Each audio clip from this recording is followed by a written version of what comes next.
Well, thank you very much. It's an honor to have President Zelensky of Ukraine, and we've been working very hard, very close. So we've actually known each other for a long time. We've been dealing with each other for a long time, and very well. We had a little negotiation spat, but that worked out great. I think for both countries, I think for the world, actually, beyond both countries.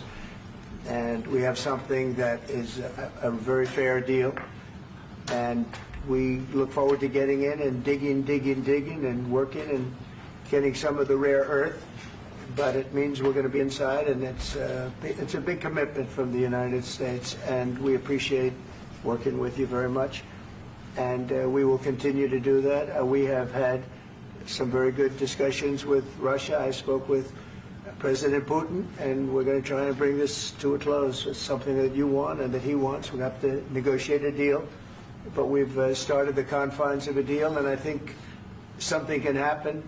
The big thing is the number of soldiers, mostly at this point, but soldiers being killed. They're losing thousands of soldiers. So on both sides, we're losing a lot of soldiers, and we want to see it stop. And we want to see the money get put to different kinds of use, like rebuilding. And we're going to be working very hard.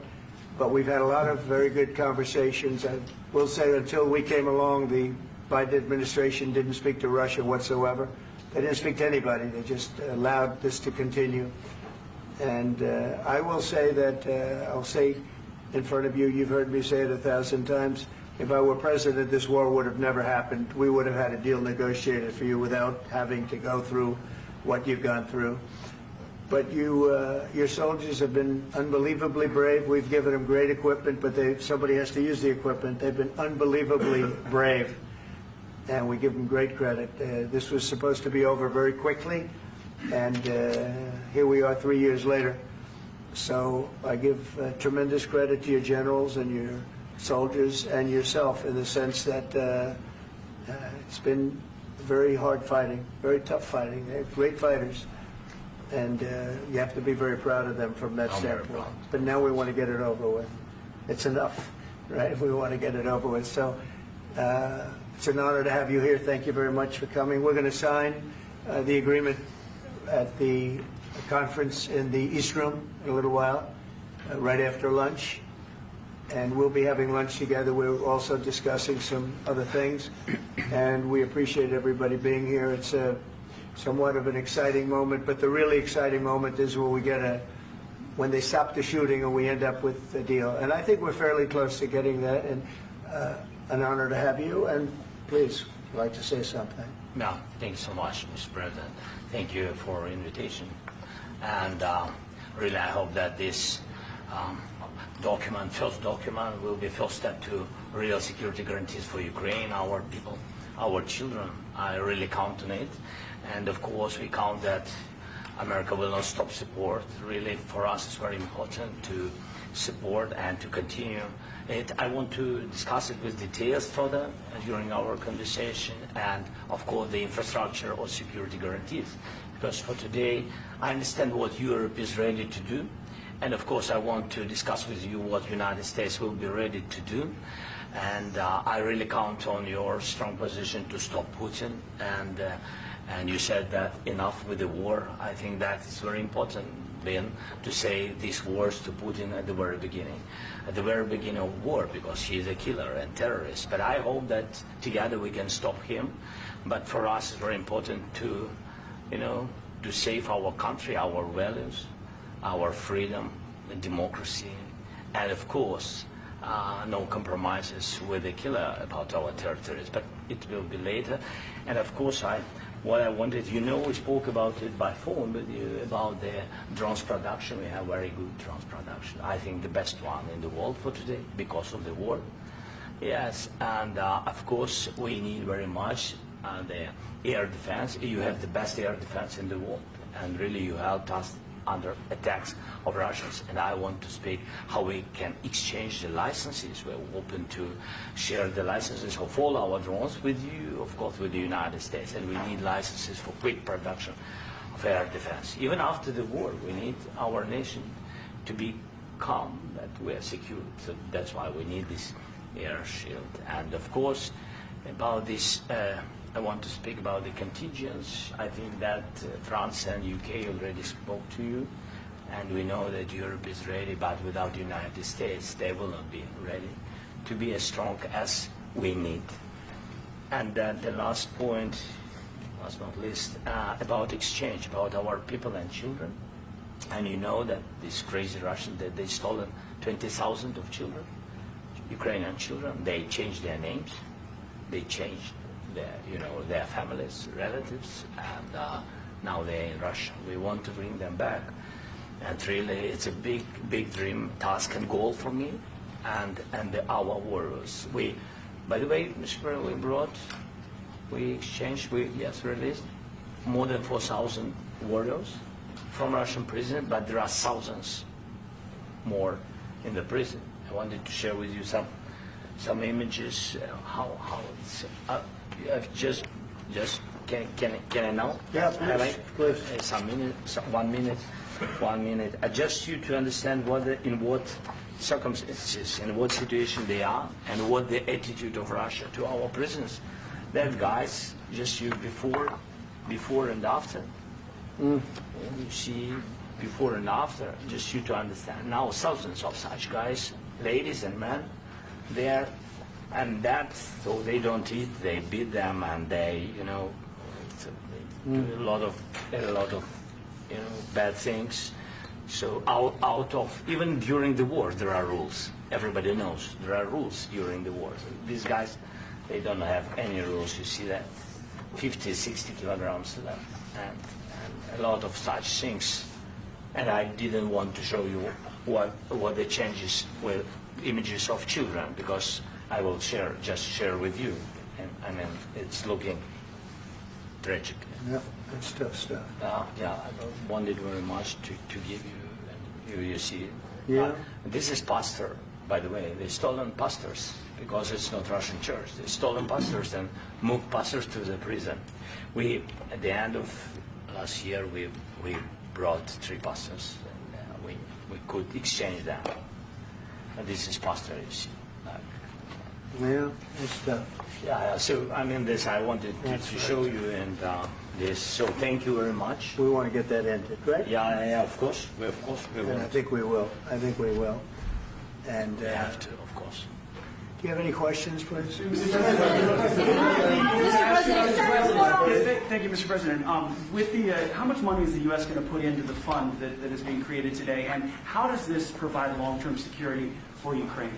Well, we don't know exactly how much, because we're going to be putting some money in a fund that we're going to get from the raw earth that we're going to be taking and sharing in terms of revenue. So it's going to be a lot of money will be made from the sale and from the use of raw earth. And as you know, our country doesn't have much raw earth. We have a lot of oil and gas, but we don't have a lot of the raw earth. And what we do have is protected by the environmentalists, but that can be unprotected, but still it's not very much. They have among the best in the world in terms of raw earth. So we're going to be using that, using it for all of the things we do, including AI and including weapons and the military, and it's really going to very much satisfy our needs. So it's something that just worked out really well. We have a lot of oil, and we have a lot of gas, we have a lot, but we don't have raw earth. So this has just about every component of the raw earth that we need for computers, for all of the things we do.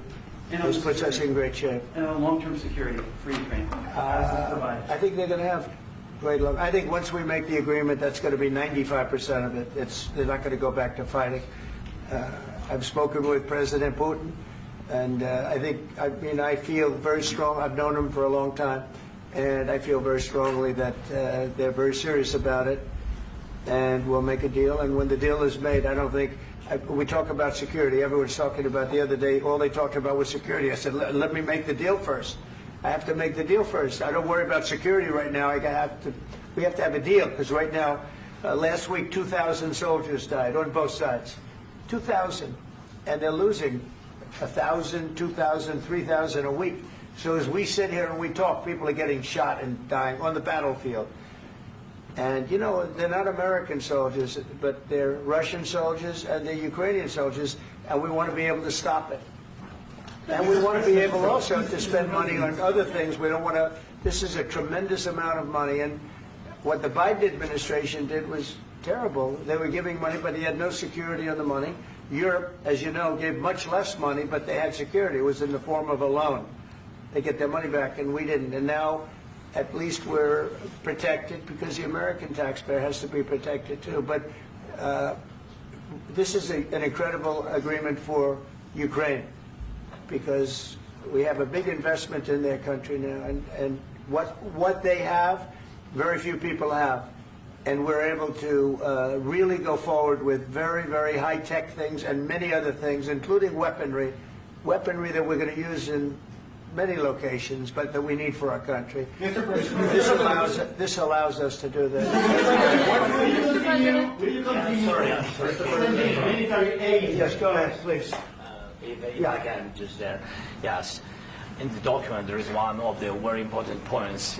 If we speak about business and investment, we never had LNG terminals in Ukraine. This document will open. I mean, the next document, but anyway, here we see in the framework, we see really goodwill for this. LNG terminals for us is very important, and I think for security of European continent. We have the biggest storage, gas storage. We have the biggest in Europe. Yes, yes, and we can use it.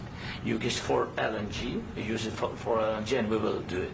And really, we can help Europe because Europe really helped. President Trump said that they made less support, but they are our friends, and they are our very supportive partners. They really gave a lot, Mr. President. They did. They gave a lot, but they gave much less. No. Much less. No. No. No. Okay. Okay.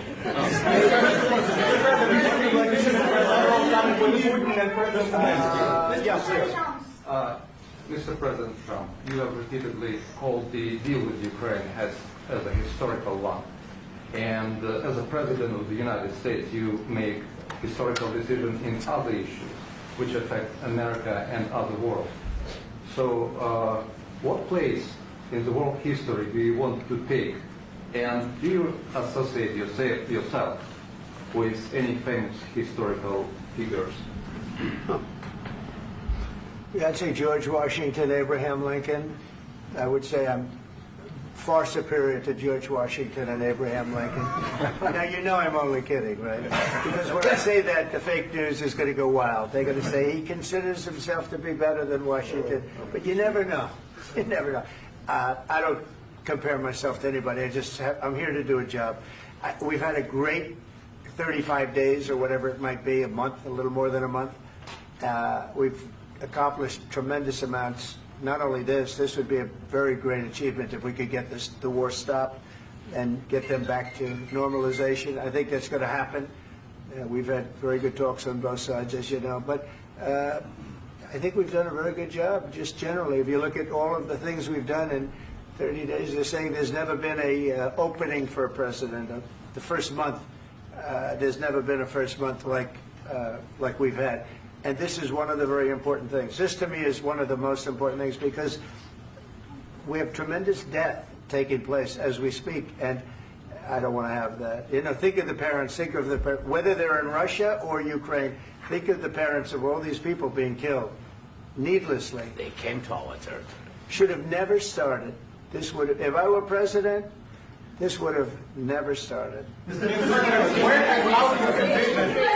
President, will you continue sending military aid to Ukraine after the U.S. signs this agreement with Ukraine? Yeah, we're going to be continuing. President Zelensky, do you feel like the U.S. is on your side, that the President Trump is on your side at this moment? What do you think? He wants to know, do you think that, sort of a stupid question. I guess we wouldn't be here if I wasn't. I think that the United States on our side from the very beginning of occupation, and I think that President Trump on our side, and of course, I'm sure that the United States President will not stop support. This is crucial for us. It's important for us. Yes. And Putin, the president speaks about the people and the soldiers which are dying, but they came to our territory, they came to our land. They began this war, and they have to stop. And I think this is the question, with really the most important question. Can President Trump, I hope yes, with some other allies, to stop Putin, withdraw these enemies, our enemy, withdraw these troops from our land? And I think that you asked about the history, I think that if President, or when, he will stop Putin, if President Trump will bring peace to our country, I think he will be on this wall. We've had very, very good talks. Military aid to Ukraine. President Zelensky just said that there would be no compromises with Vladimir Putin. I just wanted to ask both of you, firstly, are there compromises that you think that President Zelensky is going to have to make? And President Zelensky, is there anything that you might be thinking that you may be able to offer or bring to the table, for example, elections? Thank you. I think you're going to have to always make compromises. You can't do any deals without compromises. So certainly he's going to have to make some compromises, but hopefully they won't be as big as some people think you're going to have to make. That's all. It's all we can do. I'm here as an arbitrator, as a mediator to a certain extent between two parties that have been very hostile, to put it mildly. They've been very hostile. This has been a vicious war. This has been a vicious war. You know, it's a very level battlefield, and those bullets go out, and as I've said many times, we were talking about it with Pete, many times the only thing stopping those bullets is a human body. And in the case we're talking about, generally young human bodies are stopping a lot of bullets. It's dead level. That's why it's great farmland. It's great land. It's great farmland, but there's very little protection against the bullets that are being, and other things that are being shot. So all I can do is see if I can get everybody at the table and get an agreement. I think we're going to end up with an agreement. Otherwise, I wouldn't probably be even here today. Mr. President, I've got two questions for you. You think ultimately your legacy will be the peacemaker and not the president that led this country into another war and ended foreign wars? And I've got a question. I hope it will. I mean, I hope I'm going to be remembered as a peacemaker. This would be a great thing if we could do this. I'm doing this to save lives more than anything else. Second is to save a lot of money, but I consider that to be far less important. So I hope I'm going to, thank you, Brian, for that question. It was a nice question. I hope I'll be known and recognized as a peacemaker. This would be a great thing to solve. This is a very dangerous situation. You know, this could lead to a third world war. This was headed in the wrong direction. If this election were lost, if we didn't win this election, and by we won it by a lot, that was a mandate. We won every swing state. We won the popular vote by millions and millions of votes. We won everything. The districts, you look at the areas of red, take a look at a map. This was a big mandate, and this was one of the things. I said, we're going to get this thing settled. If we didn't win, I think this could have very well ended up in a third world war, and that would not have been a good situation. What was your second question? And my second question for President Zelensky. Why don't you wear a suit? You're at the highest, why don't you wear a suit? You're at the highest level in this country's office, and you refuse to wear a suit. People just want to see if do you own a suit?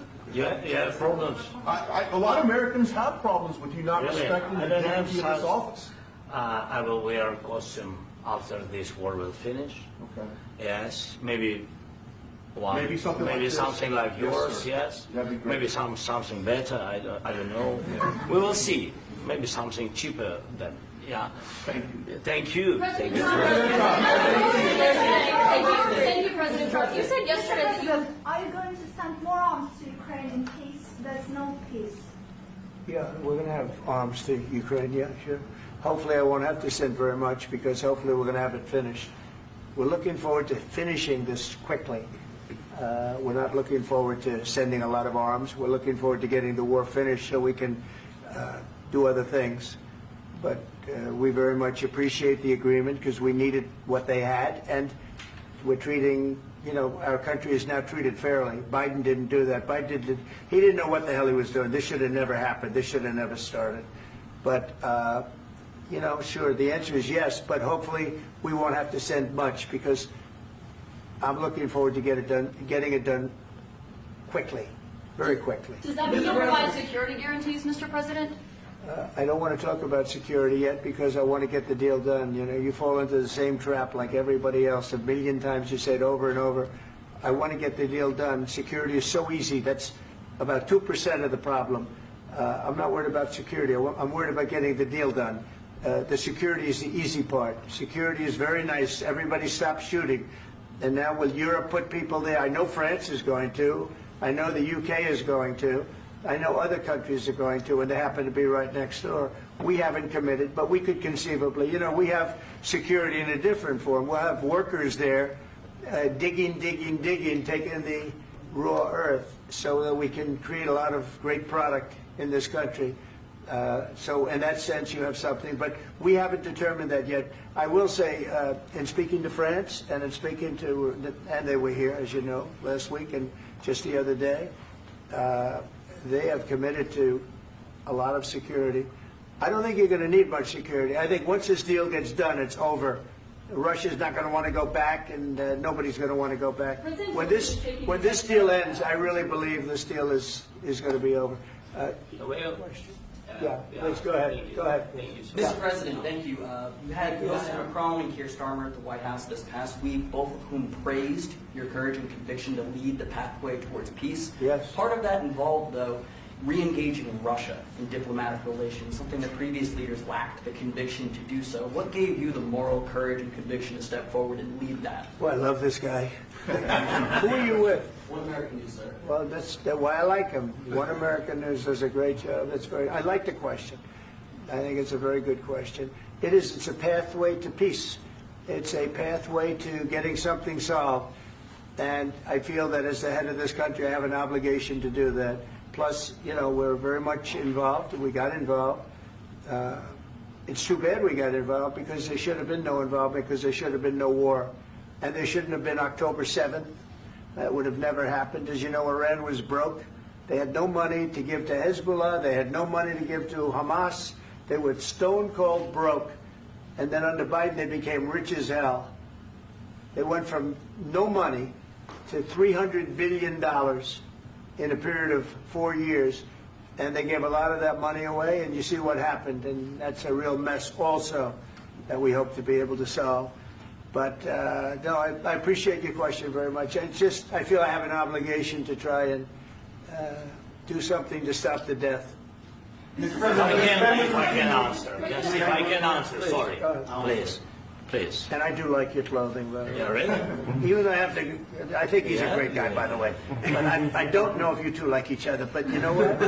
I think he's dressed. I like this guy. I think he's dressed beautiful. So I have more serious things than answer on such question. Sure, I will answer on more serious question statement. if I can. Yes. Yeah. So please, about security guarantees and about the ceasefire. We can't just speak about ceasefire and speak. It will not work. Just ceasefire will never work, because I'm like a president. I have this experience, and not only me. Ukraine before my presidency, from the 2014, Putin broken 25 times.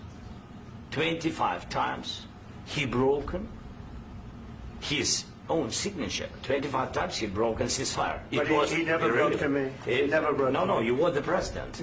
You were the president during. He never broke to me. In 2016, you've been the president, Mr. President. You've been the president, but he had, of course, not with you, but he had during those periods. He had conversations with our side, and we had Normandy format. You know, the France, Germany, Ukraine, and Russia, and he broken 25 times. That's why we will never accept just ceasefire. It will not work without security guarantees. Security guarantees, maybe President is right about this document and other, but this document is not enough. Strong army is enough, because his soldiers afraid, Putin's soldiers afraid of our soldiers when we're strong enough. If we are not strong enough, if we are empty, if our storage is empty, we can't defend our land. Today, you know, he knows that we have, all the world knows that we have meeting, yes? Why he's using ballistic? Putin today using ballistic on our hospitals, schools, and etc. Ballistic. So he knows that we are here and that President Trump is really have goodwill to stop this war. And you hear now the president. So why he's using? So he doesn't want to stop. He doesn't want. But I hope that we will do it. Really, we'll do it. Security. When we speak about security guarantees, when the Europeans are ready for contingents, they need USA backstop. If there will not be United States, we will not never have any contingents, strong contingents from the Europeans, because they don't want to divide alliance, connection between the United States and the main and strongest ally and Europeans. And this is crucial, this is important. That's what we want to speak about very much. This is very important. And air defense. So air defense, really, we have big deficit with all these systems, and we need to provide this. We need it very much. Otherwise, Putin will never stop, and will go further and further. He doesn't want. He hates us, you know? It's not about me. He hates Ukrainians. He thinks that we are not a nation. He thinks, and he shared these thoughts, I think maybe with your team also, I don't know. But with all the Europeans, in media, officially and not, he always said that there is no such country, such nation, such language, and such life like Ukrainian. No, he really doesn't respect all the Ukrainians, and he wants to destroy us. And you are right, Mr. President. That's 2%. This document, maybe other documents, it's a very good start, very good, but it will not enough to stop this person. Should Russia pay to rebuild Ukraine? Mr. President, after these Should Russia pay to rebuild Ukraine? They have to pay. This question. This is the rule. This is the rule of the war. This is the rule of the war. During all the centuries, all the history, this is the rule of the war. Who began, those pay. Do you agree This with is the rule. Putin began this war. He has to pay all money for innovation. He has to pay. Of course, some Russian assets, what we have in Europe, about 300 billion, we can use them. We can use for innovation and buy military support from the United States also. We can do it, but it's not enough. It's not enough. Because I want to know. Wait, 1 second. I asked this question that you didn't like because I wanted to know if you want to position yourself in the middle between Russia and Yes. Ukraine or on the Ukraine side. No, I'm in the middle. I want to solve this thing. I'm for both. I want to get it solved. And it's wonderful to speak badly about somebody else, but I want to get it solved. If we can solve it, great. If we can't solve it, they're going to have to fight it out, and who knows what's going to happen. But I want to see it get solved. May I follow up? One more question about U.S. troops in Europe. After Russian invasion of Ukraine, your predecessor sent additional troops to Eastern Europe, including Poland, my country. Yeah. Are you committed to keeping these troops on the eastern flank of NATO in the future? I'm very committed to Poland. I think Poland has really stepped up and done a great job for NATO. They, as you know, they paid more than they had to. They are one of the finest groups of people I've ever known. I'm very committed to Poland. What about Baltics? Poland's in a tough neighborhood, you know. What about the Baltics? The Baltics, they got a lot of, it's a tough neighborhood too, but we're committed. We're going to be very committed, and we're committed to NATO. But NATO has to step up, and the Europeans have to step up more than they have. And I want to see them equalize, because they are in for far less than we're in, and they should be at least equal. You understand that? Why is the United States, we have an ocean in between, why is the United States in for so much more money and other things as Europe? With that being said, and as you said, they've also been obviously very helpful. But we have put in far more than they have, and I think they should equalize. Mr. President, Please, go ahead. ask you about the agreement again today. What changed between the first time that Secretary Versão gave President Zelensky the agreement and today for the signing? We made a deal. What was the I'm just, deciding factor? I'm a business person. We made a deal. That's what changed. Along with minerals. I didn't think we were going to make a deal, and We ended up making the deal, so that changed. Mr. President, what and how do you envision a trilateral summit with President Zelensky and Putin? I don't know, but These well, they circumstances? don't like each other. I can tell you that. Okay? They do not like each other. It's not a love match, and it's unfortunate. That's why you're in this situation. The United States should not have allowed this to happen. Okay? The United States, run by a man that didn't know much. I'm going to be very nice. Run by an incompetent person, very incompetent person, should never have allowed this to happen. I've stopped wars. I've stopped many wars. My people will tell you, I stopped wars that nobody ever heard about. I stopped wars before they ever started.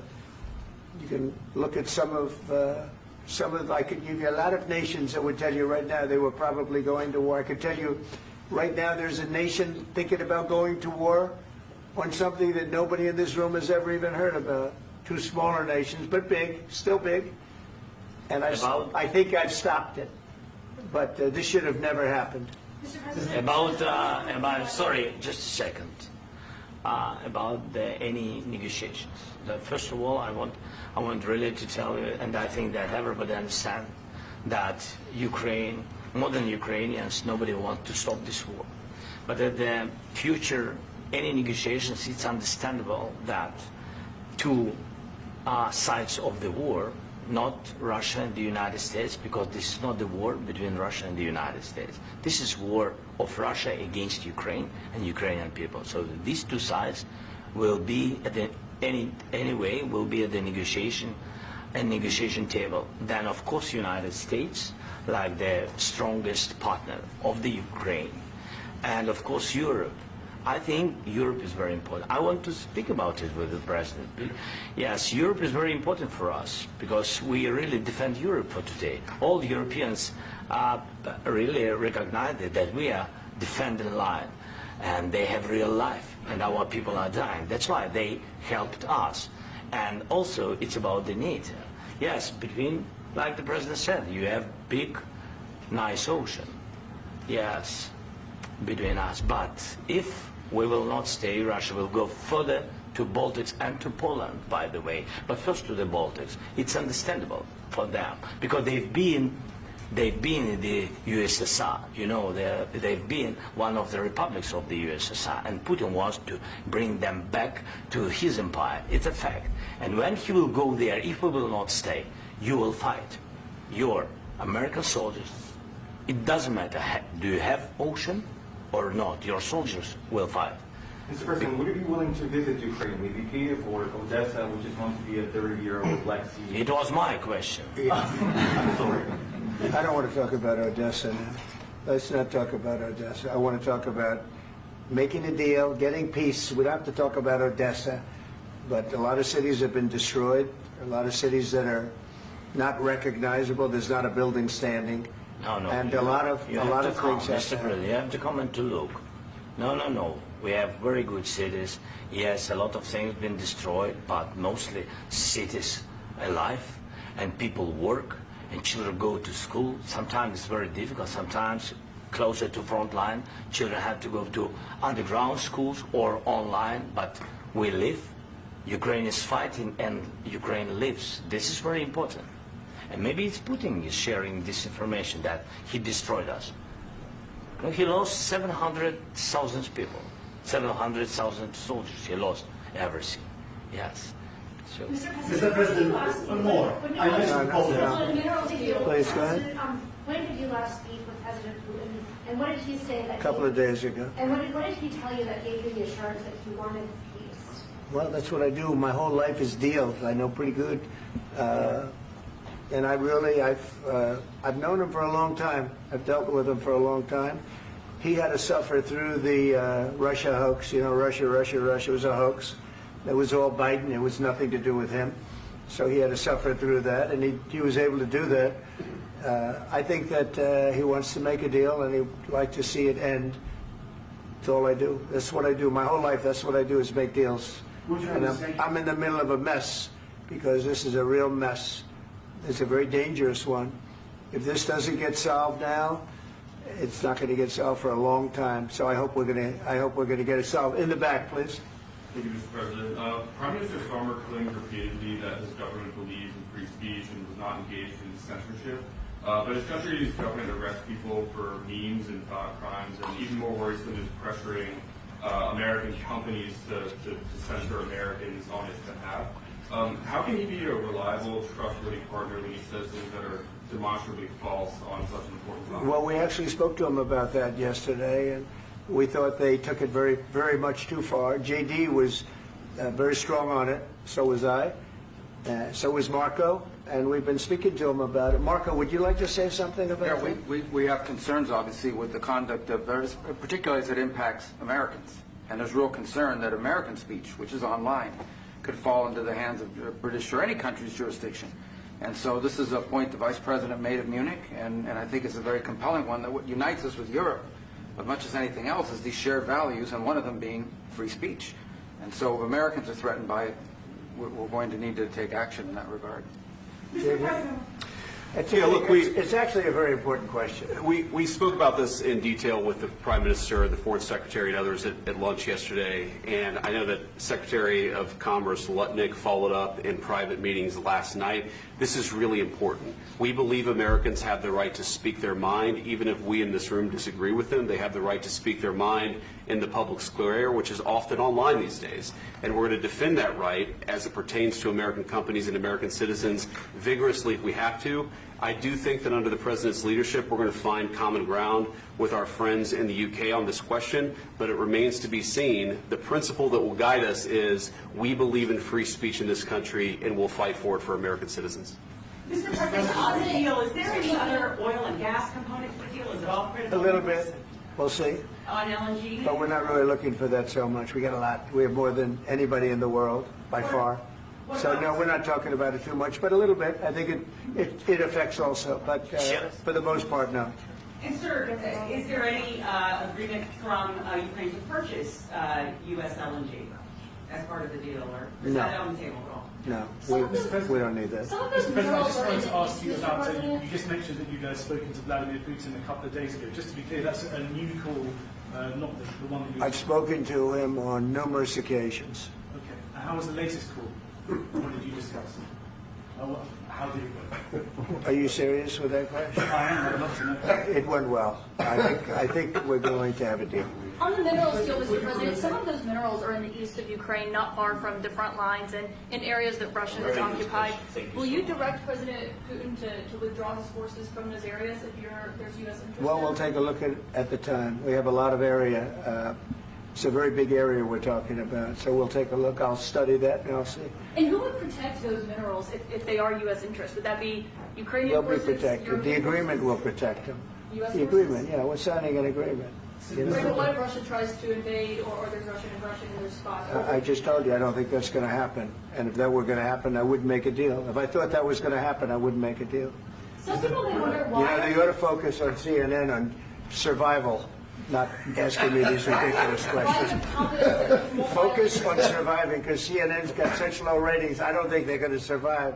Let's go. Please go. I already mentioned Poland. Poland was under Russian control for decades after the Second World War. When I was a kid, I looked at the United States not only as a most powerful country, richest country in the world, the country that has great music, great movies, great muscle cars, but also as a force for good. And now I'm talking with my friends in Poland, and they are worried that you align yourself too much with Putin. What's your message for them? Well, if I didn't align myself with both of them, you'd never have a deal. You want me to say really terrible things about Putin and then say, "Hi, Vladimir, how are we doing on the deal?" It doesn't work that way. I'm not aligned with Putin. I'm not aligned with anybody. I'm aligned with the United States of America and for the good of the world. I'm aligned with the world, and I want to get this thing over with. You see the hatred he's got for Putin. It's very tough for me to make a deal with that kind of hate. He's got tremendous hatred, and I understand that, but I can tell you the other side isn't exactly in love with, him either. So it's not a question of alignment. I'm aligned with the world. I want to get the thing set. I'm aligned with Europe. I want to see if we can get this thing done. You want me to be tough? I could be tougher than any human being you've ever seen. I'd be so tough. But you're never going to get a deal that way, so that's the way it goes. All right, one more question. Hey, I want to respond to this. So look, for 4 years in the United States of America, we had a president who stood up at press conferences and talked tough about Vladimir Putin, and then Putin invaded Ukraine and destroyed a significant chunk of the country. The path to peace and the path to prosperity is maybe engaging in diplomacy. We tried the pathway of Joe Biden of thumping our chest and pretending that the President of the United States' words mattered more than the President of the United States' actions. What makes America a good country is America engaging in diplomacy. That's what President Trump is doing. Can I ask you? Sure. Yeah? Yeah. Okay. So he occupied our parts, big parts of Ukraine, part of East and Crimea.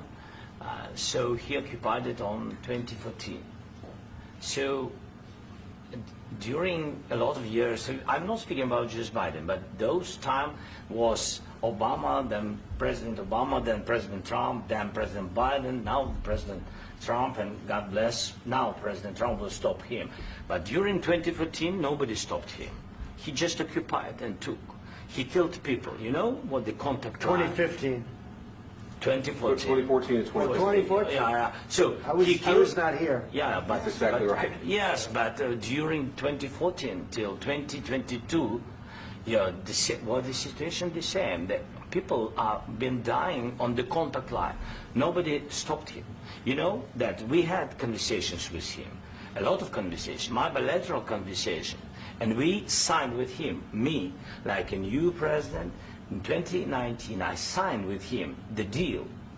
I signed with him, Macron and Merkel, we signed ceasefire. Ceasefire. All of them told me that he will never go.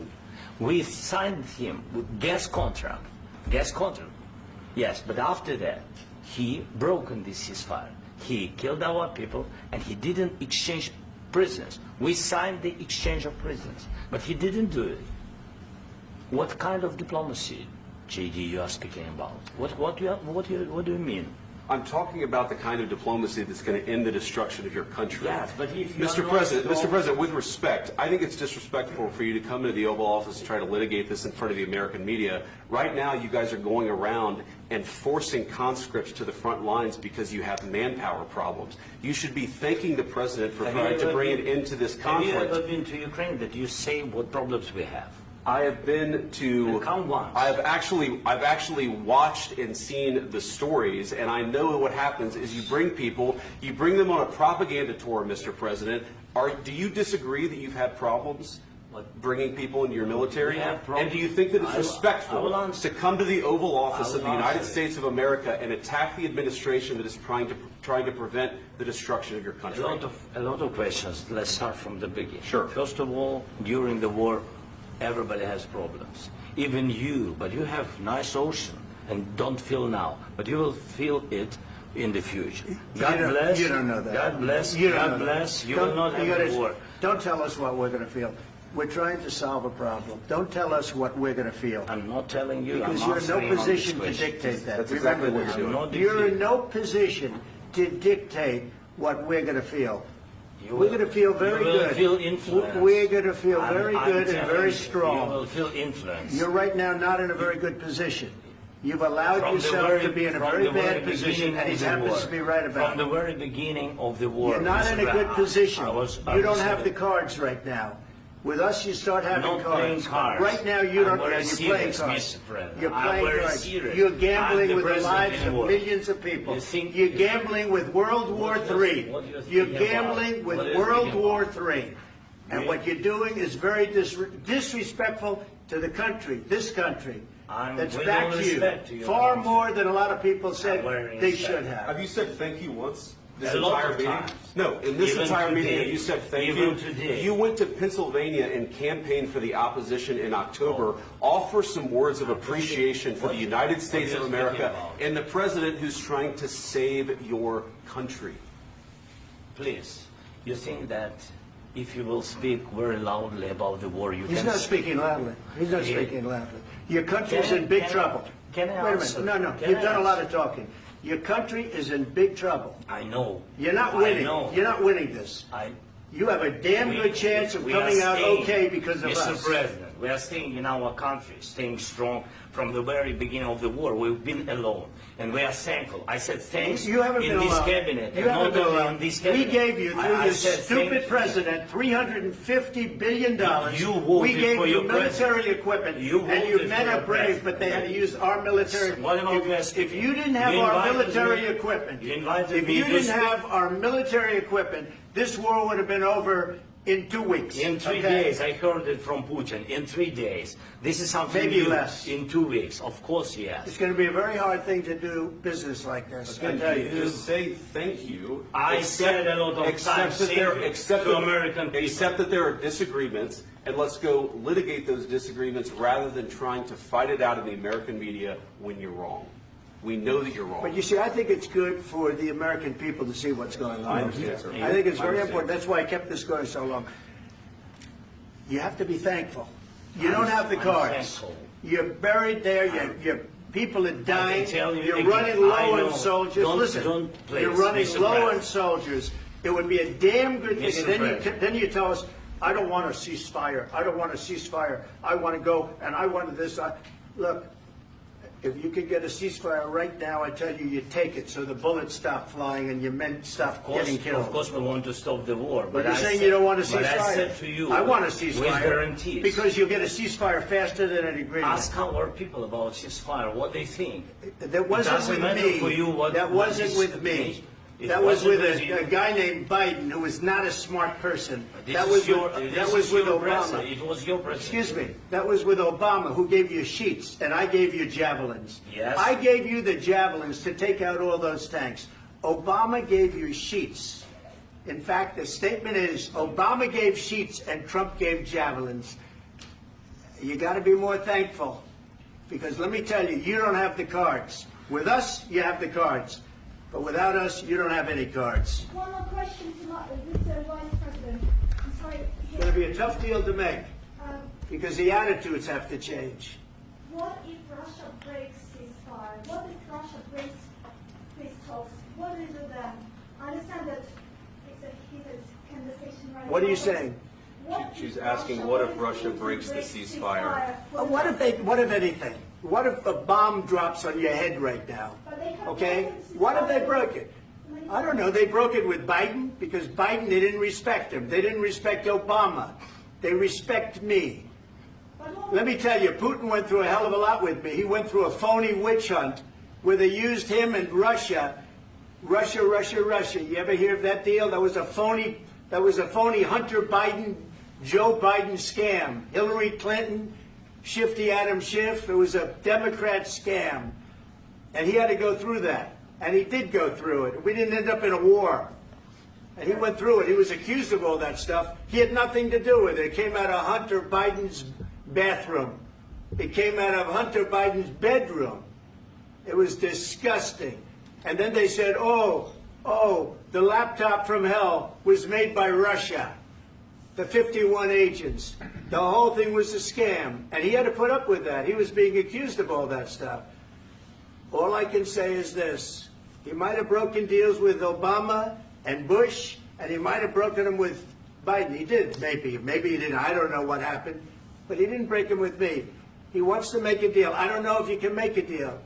The problem is, I've empowered you to be a tough guy. And I don't think you'd be a tough guy without the United States. And your people are very brave. But you're either going to make a deal or we're out. And if we're out, you'll fight it out. I don't think it's going to be pretty, but you'll fight it out. But you don't have the cards. But once we sign that deal, you're in a much better position. But you're not acting at all thankful. And that's not a nice thing. I'll be honest, that's not a nice thing. All right, I think we've seen enough. What do you think? Huh? This is going to be great television, I will say that. All right. We'll see what we can do about putting it together. Thanks. And I need the back of this. We'll see. I don't know. All right, guys, come on. Wait, I'm the president. Hey, let's go. Guys, come on, let's move, please.